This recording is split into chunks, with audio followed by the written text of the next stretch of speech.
So people often ask me what they can do, or what's the best way for them to take care of wilderness. And I love this question, and it's not a short answer.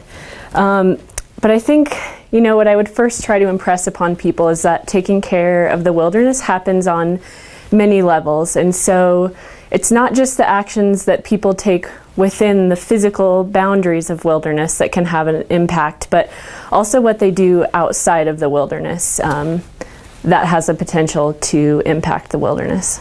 So there are, of course, actions within the wilderness, right? When you put on your pack or get on your horse and head into the wilderness, there are these actions that can be harmful back there, right? Leaving fire, fire scars, fire rings full of trash, taking a hatchet and hacking down limbs, carving your name into a tree.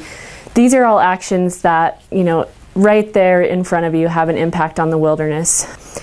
And I think the gold standard for wilderness travel is leave no trace, and everyone is perfectly capable of doing that. And leave no trace isn't leaving a campfire full of trash. It's not carving your name into a tree. It's literally going into the wilderness, coming out, and no one can tell that you're there. And people can do that. They're capable of it. And realizing that it's not just when that's convenient, but always. You always do that.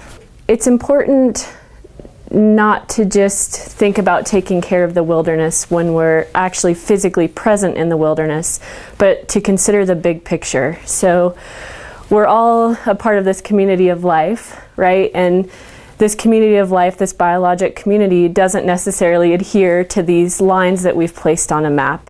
We can't just take care of the wilderness when we're in the wilderness. And so there are many examples of this, from the food that we eat, how it's produced, fossil fuels, how much or how little of those we consume, even so much as where we build houses and how far we let, civilization sort of push those boundaries, and whether or not we let that buffer between the wilderness shrink. So these are all things that happen on, outside of the wilderness, but have direct implication for, how wilderness perseveres.